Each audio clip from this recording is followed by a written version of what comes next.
The Six Flags and Cedar Fair merger is now complete, which means both companies have combined into one massive corporation made up of 42 properties across North America, and the Cedar Fair name as we know it is no more. That leads me directly into something I just have to address right off the bat, and it's freaking me out.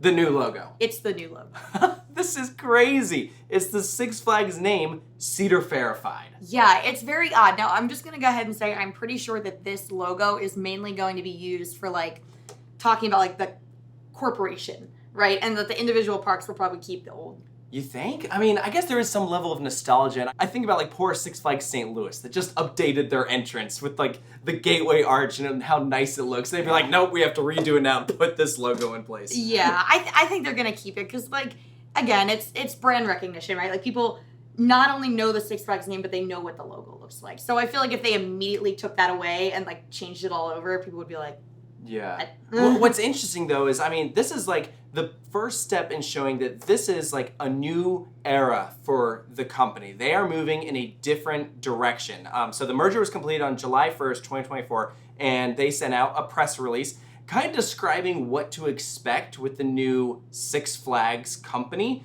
because as of right now, there's a lot of uncertainty. It's been several months since we learned about the merger. You know, people weren't even entirely sure if it was going to go through. Well, it did, but we still haven't heard much from the top until now.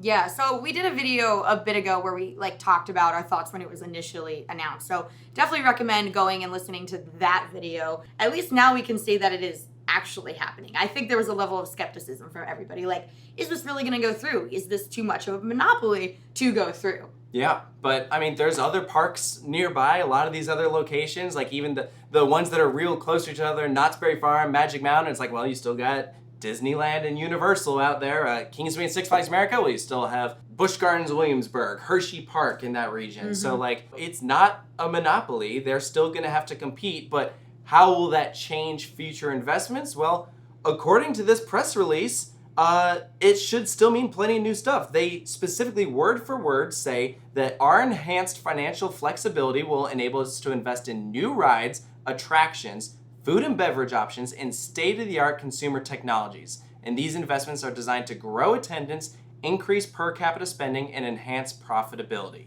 So let's, looking at all that, acknowledge kind of where at least we think this came from, right? It's not a secret that we are in somewhat of an economic recession right now. And again, not a secret that we just had a gigantic global pandemic.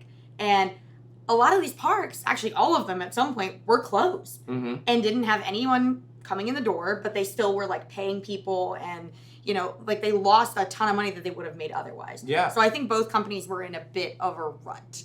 And doing this was kind of a way to pull each other out of the trenches, right? Like, how can I help you and you can help me? Why are we spending all this time competing against each other when we can lift each other up? And so that's why this is a merger of equals. I mean, Cedar Fair has a 2% hold. It's 51-49. The CEO of Cedar Fair is now the CEO of Six Flags, and the CEO of the old Six Flags is now chairman of the board. So both teams are really going to have to put their heads together to decide how can we improve this now mass group of properties that we have to manage, because it's double what they had to work with before. Which, could be a good or bad thing as far as investment. There's a decent chance that we see some of these parks maybe get the axe. You never know. We'll have to wait and see. Yeah, I feel like that's the question. Is like, are any of these in danger? Like, whether that's being like sold off to like where someone else could like buy them up, and then maybe they go back to being a park that is no longer under a big corporation, which could actually be good for them, or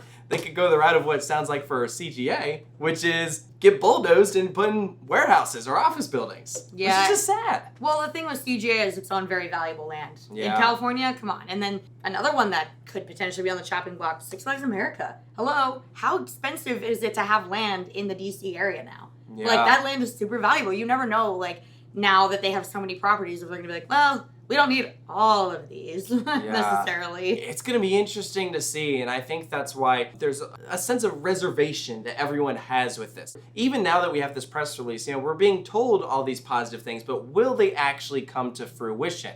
And what the trade-off might be. Yeah, everything comes at a price. Within both companies, they would invest each year in certain parks, but the big dogs would always get the best stuff. And honestly, if they're bringing in the most attendance and the most money, it's probably fair that that ends up being the case. But now that you have even more to worry about, the smaller ones that maybe would have gotten something before might not get anything now at all. Yeah.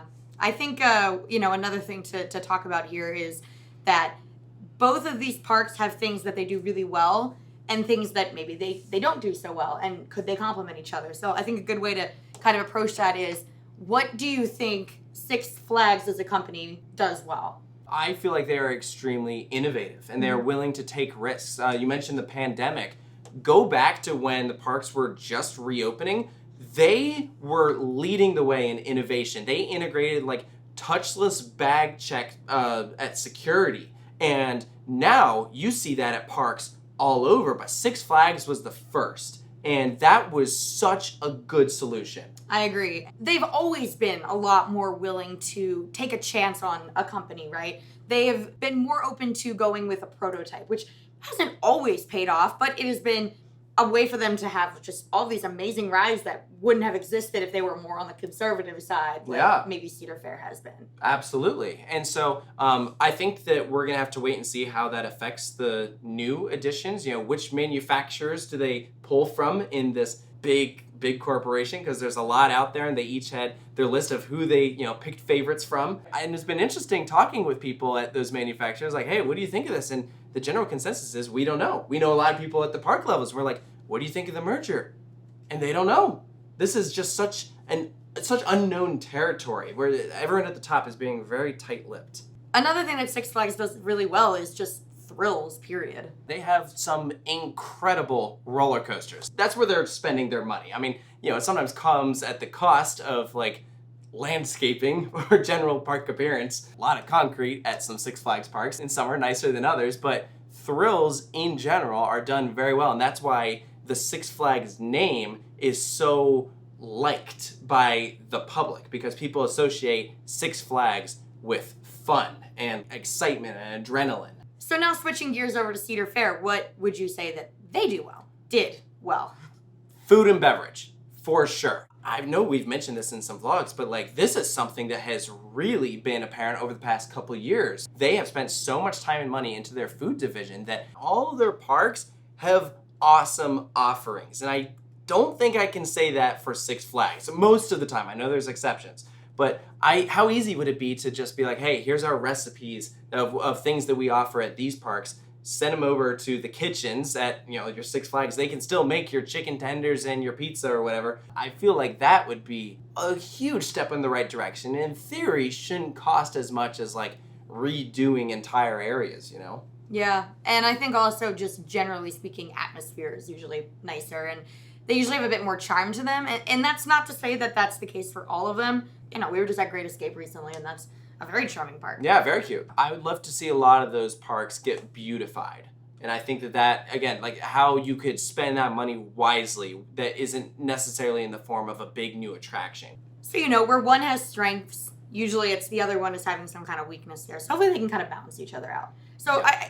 Aside from, what the parks are going to look like or be like, I think the biggest thing that people are wondering is like, how much am I going to have to pay to get in? Am I going to just have one pass for 42 parks? Like, how is this going to work? I think that eventually we will. The question is, do we see that for 2025? Because a lot of parks start marketing their passes in August, whenever they announce a new ride. So have they been working on this for some time that they'll be ready to do that when the summer season ends? Or is that going to be a 2026 thing? Beats me.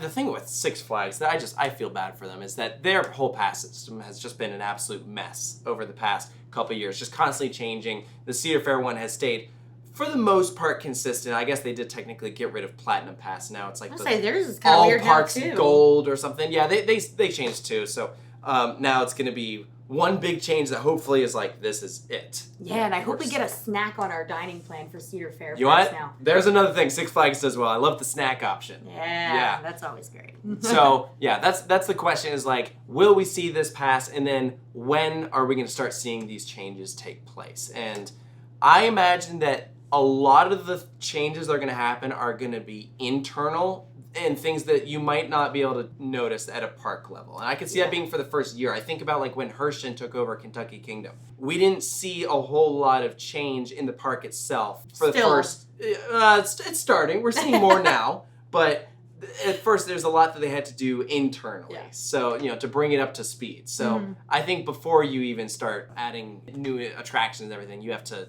take a step back and say, we are airtight on this. We are good to go. Yeah, and we're all on the same page. Because right now they do things pretty differently. Yeah, definitely. So anyways, that gives you an idea of some of our thoughts of like what we're thinking post-merger. Let us know. What do you think of all this? Are you doing okay? Are you hanging in there? Let us know. What's your favorite Six Flags park? Is it Cedar Point? Is it Great Adventure? I don't know. Could be either, really. Thank you guys for watching, and we'll see you next time.